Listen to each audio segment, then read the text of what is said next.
Hello friends, welcome to my channel educational point.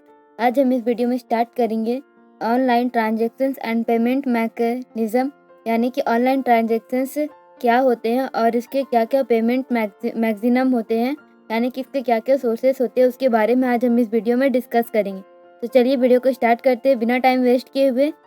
चलिए देखते हैं। देखिए, फर्स्ट पॉइंट है हमारा online transaction and payment mechanism में finding the seller. Finding the seller का मतलब होता है हमारा कि पहले हम लोग को जो सेलर होते हैं उसको फाइंड करना होता है। ठीक है। First of all the buyer will locate the seller from advertisement and other sources. पहले first of all the buyer will locate the seller, यानी कि जो भी खरीदने वाले होते हैं वह जो सेलर होते हैं उनके पास में जाते हैं। Will locate the seller from advertisement, किसके थ्रू? एडवर्टाइजमेंट या फिर एंड अदर सोर्सेज, और अदर सोर्सेज के थ्रू वे जाते हैं। The buyers has come to know the websites of the seller. जब बायर्स जो होते हैं वेबसाइट, जो सेलर की वेबसाइट्स पर आते हैं, the buyer will log in the seller websites, तो वह जो सेलर की वेबसाइट्स होते हैं उनमें लॉग इन करते हैं। Log in the seller website, यानी कि वह जो सेलर की वेबसाइट होते हैं उन पर वह लॉग इन करते हैं। It is necessary to register with online vendors and provide the password. और उनके लिए यह जरूरी होता है, it necessary to register with online vendor and provide the password. और उन्हें जब लॉगिन या फिर साइन अप का ऑप्शन जब हमें दिखाता है तो उसमें सबसे पहले हमें लॉगिन रजिस्टर करना होता है। रजिस्टर करने के बाद में हमें एक पासवर्ड उसमें प्रोवाइड करना रहता है जिसके थ्रू हम इसमें इंटर करते हैं। एग्जाम्पल के लिए हम लोग ले सकते हैं फ्लिपकार्ट एंड अमेजोन को, जिसमें कि हम अपने ऑर्डर को करते हैं और उन पर ऑर्डर करने के लिए सबसे पहले हमें उस ऐप में जाकर उन्हें रजिस्टर करना पड़ता है और पासवर्ड हमें मतलब उसमें डिफाइन करना होता है। ठीक है। तो ये होता है हमारा फाइंडिंग द सेलर, यानी कि जो सेलर जो भी बायर होते हैं, वह जो खरीदार होते हैं उनको ढूंढते हैं कि हमें कहाँ से सस्ते दाम में अच्छा सामान मिल सके। नेक्स्ट है सिलेक्शंस ऑफ प्रोडक्ट्स। जब वह बायर के जब वह सेलर की वेबसाइट्स पर लॉगिन कर लेते हैं तब उन्हें जो भी उनको ऑर्डर करना रहता है वह प्रोडक्ट का सिलेक्शन करते हैं। ठीक है ना, सिलेक्शंस ऑफ प्रोडक्ट्स। इसका नेक्स्ट स्टेप है the buyer select the product from the menu. जब वह बायर जो होता है प्रोडक्ट को सिलेक्ट कर देता है मेन्यू से गिवन ऑन द वेबसाइट, जो कि वेबसाइट्स के में दिए रहते हैं, जो प्रोडक्ट दिए रहते हैं उन्हें जब वह चूज कर लेता है। For this purpose the buyer might visit the websites of 2 और more vendors and compare price and qualities. तो वह जो प्राइस होता है उसको कंपेयर करता है और प्रोडक्ट की क्वालिटी को भी कंपेयर करता है। जैसे कि अगर हम अमेजोन के वेबसाइट्स पर जा कर वहाँ से प्रोडक्ट को चूज़ करते हैं और वहाँ के प्राइसेस को देखते हैं, फिर फ्लिपकार्ट में जा कर वहाँ के प्रोडक्ट को चूज़ करते हैं और वहाँ के प्राइसेस को देखते हैं, तो वह जो बायर होता है वह इन दोनों में कंपेयर करता है कि मुझे सस्ता और अच्छा क्वालिटी का सामान कहाँ से मिलेगा, अमेजोन से मिलेगा कि फ्लिपकार्ट से मिलेगा। तो वह प्रोडक्ट का जो भी प्रोडक्ट होता है उनका सिलेक्शन करता है वह, और यह देखता है कि हमें कहाँ अच्छे दाम में और अच्छे क्वालिटी के सामान मिल रहे हैं। तो ये हो जाता है हमारा selection of products. I hope कि आपको समझ में आ रहा होगा। नेक्स्ट है हमारा प्लेसिंग द ऑर्डर। जब हम अपने प्रोडक्ट को चूज कर लेते हैं, यानी कि जब हम लोग अपने प्रोडक्ट का सिलेक्शन कर लेते हैं तब हमें उसे ऑर्डर करने की ज़रूरत होती है। ठीक है। तो देखते हैं विल ब्राउजिंग द वेबसाइट्स।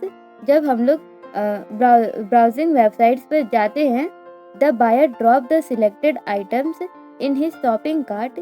तो वह जो भी प्रोडक्ट सिलेक्ट किया रहता है उसको इस तरह का हमें एक ऑप्शन दिखता है जिसमें कि 1 कार्ड 2 कार्ड इस तरीके से हमें दिखाता है।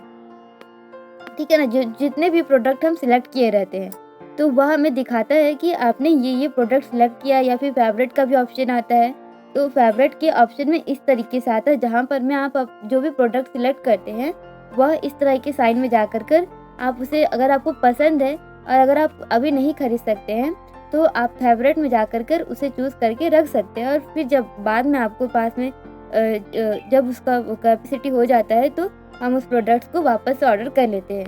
ठीक, तो देखिए selected items in his shopping cart, तो जो भी प्रोडक्ट्स होते हैं हम उन्हें सिलेक्ट करके अपने शॉपिंग कार्ट में रख सकते हैं। ठीक है, once the products are selected and sale take place, जब हम लोग प्रोडक्ट को सिलेक्ट कर लेते हैं तो हमें उसे मतलब कि उसे हमें जो भी जब ऑर्डर हो जाता है प्लेस, तो प्रोडक्ट ऑर्डर हो जाता है तो हमें उसे सेल करने की मतलब कि उसे खरीदने की ज़रूरत होती है। The buyer have to given his payment option, तो जो बायर होते हैं जो प्रोडक्ट को चूज़ कर रहे होते हैं उन्हें एक पेमेंट का ऑप्शन दिखाता है। अब पेमेंट में क्या होता है वह हम नेक्स्ट स्टेप में देखेंगे। सबसे पहले तो हमने देखा, ये देखिए हमने सबसे पहले फाइंडिंग द सेलर यानी कि अमेजोन या फिर जो भी फ्लिपकार्ट के जो भी ऑप्शंस होते हैं उस पर हम गए। उसके बाद में हमने प्रोडक्ट को सिलेक्ट किया, फिर उसके बाद में हमने ऑर्डर को प्लेस किया। ठीक है, ये 3 स्टेप कंप्लीट हुआ। नेक्स्ट है पेमेंट मैकेनिज्म। पेमेंट मैकेनिज्म में यानी कि जो भी जब हम लोग ऑर्डर को रिप्लेस कर लेते हैं तो हम लोग पेमेंट किसके थ्रू कर सकते हैं। देखिए, इन ऑनलाइन शॉपिंग पेमेंट में be made in any of the following veg, यानी कि जब हम लोग अपने प्रोडक्ट का सिलेक्शन कर लेते हैं और ऑर्डर प्लेस कर लेते हैं तो हमें इसे पेमेंट करने की ज़रूरत होती है। तो हम पेमेंट किस वे में कर सकते हैं ये हम देखेंगे। फर्स्ट ऑप्शन हमारा cash on delivery. Cash on delivery यानी कि जब हमारे पास में प्रोडक्ट आ जाता है तब हम पेमेंट कर सकते हैं। सेकंड हमारा चेक, यानी कि हम चेक से भी पेमेंट कर सकते हैं। अगर हम बहुत सारे प्रोडक्ट खरीद रहे हैं या फिर उसकी ज़रूरत है हमें तो हम चेक से पेमेंट कर सकते हैं। थर्ड हमारा नेट बैंकिंग ट्रांसफ़र, अगर हम नेट बैंकिंग करते हैं तो हम नेट बैंकिंग से ट्रांसफ़र कर सकते हैं। ठीक है, डेबिट या फिर क्रेडिट कार्ड का यूज़ कर हम लोग जो भी हम लोग ऑर्डर रिप्लेस करते हैं उसका पेमेंट कर सकते हैं। एंड डिजिटल कैश से भी हम लोग पेमेंट कर सकते हैं। ठीक है, तो ये 5 ऑप्शन होते हैं जिसके थ्रू हम लोग जो भी प्रोडक्ट हम लोग रिप्लेस कर मतलब सॉरी ऑर्डर करते हैं वह इसके थ्रू हम पेमेंट कर सकते हैं। तो जनरली कैश ऑन डिलीवरी मेरे आइडिया से तो कैश ऑन डिलीवरी बेस्ट है, क्योंकि कभी कभी ऑनलाइन मतलब कि पेमेंट करने से कई बार पैसे डिलीवर नहीं हो मतलब कि पेमेंट नहीं हो पाता है और कहीं कहीं रुक जाता है, तो कैश ऑन डिलीवरी ही सही रहता है। हाँ, बट इमरजेंसी के लिए आप एक इंटरनेट का यूज़ करके पेमेंट कर सकते हैं। ओके, आपको जो अच्छा लगे आप मुझे कमेंट बॉक्स में ज़रूर बताइएगा कि आप पेमेंट किसके थ्रू करते हैं। ओके, नेक्स्ट है हमारा डिलीवरी। अब हमने पेमेंट कर दिया, अब पेमेंट करने के बाद में हमारे पास में प्रोडक्ट आना भी तो चाहिए। तो देखिए, on receiving payment the drop is delivered on the buyer, जब वह जो भी बायर जो भी हम लोग प्रोडक्ट हम लोग प्लेस करते हैं तो जब उनके पास में पेमेंट रिसीव हो जाता है तो वह हमें प्रोडक्ट डिलीवर करते हैं किसको, बायर को, यानी कि जो खरीदारी करता है उनको वह पेमेंट डिलीवर करते हैं। द प्रोडक्ट में be downloaded from the seller websites, तो जो भी प्रोडक्ट्स होते हैं वह डाउनलोड हो जाता है किसके वेबसाइट पे, सेलर की वेबसाइट्स पे वह डाउनलोड हो जाता है।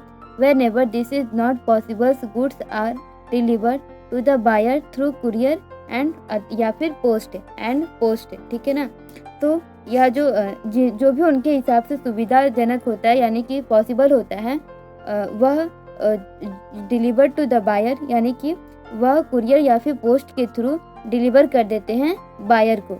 ठीक है, नेक्स्ट है post sale activities. Post sale activities में देखिए, जब हम लोग को पास में प्रोडक्ट पहुंच जाता है तो हमें एक फीडबैक देने की ज़रूरत होती है। जब हम लोग प्रोडक्ट को यूज़ करते हैं या फिर किसी भी सामान को लेकर के या फिर बुक ही हम लोग अगर ऑर्डर प्लेस करते हैं तो हमें बुक की क्वालिटी देखते हैं या फिर पेज देखते हैं, उसका कहीं मिस प्रिंट तो नहीं है या फिर बुक फटा तो नहीं है, भींगा तो नहीं है, उसका हार्ड कवर कैसा है, सॉफ्ट कवर कैसा है, ये सारी चीज़ हम देखते हैं। तो जब हमारे पास में प्रोडक्ट आ जाता है और उसको देखने के बाद में या यूज़ करने के बाद में जो भी हमारा रिएक्शन होता है वो हमें देना होता है फीडबैक के तौर पर। ठीक है, तो देखिए इसमें हमारा फाइंडिंग द सेलर, हम लोग सेलर को तो खोज लेते हैं, फिर प्रोडक्ट भी हम लोग सिलेक्ट कर लेते हैं and negotiating price and terms of delivery से। तो जब हमारे पास में डिलीवर हो जाता है और हम उसका पेमेंट कर देते हैं, और वह जो डिलीवर्स ऑफ गुड्स यानी कि जब गुड्स हमारे पास में डिलीवरी हो जाता है, तो हमें एक पोस्ट सेल एक्टिविटीज़ यानी कि जो भी हम सेल करते हैं उसका हमें एक फीडबैक देने की ज़रूरत होती है। यही होता है हमारा पोस्ट सेल एक्टिविटीज़। ठीक है, तो पोस्ट सेल एक्टिविटीज़ में आपको कभी कभी हमारा स्टार आता है इस तरीके से करके, और कभी कभी इस तरीके से भी आता है स्माइलिंग के तौर पर। ठीक है, तो आपको प्रोडक्ट कैसा लगा यही आपको फीडबैक देना होता है। तो यही हमारा हो जाता है post sale activities. Okay, I hope कि आपको वीडियो समझ में आया हो, या फिर online transactions and payment mechanism में अगर कोई भी दिक्कत आई हो या फिर समझने में दिक्कत हुई हो तो मुझे कमेंट बॉक्स में ज़रूर बताइएगा। मैं आपकी प्रॉब्लम को सॉल्व करने की कोशिश करूँगी। Thanks for watching. आपका वीडियो देखने के लिए धन्यवाद। अगर वीडियो अच्छा लगे तो लाइक ज़रूर कीजिएगा, चैनल को सब्सक्राइब कीजिएगा और अपने दोस्तों के साथ शेयर ज़रूर कीजिएगा।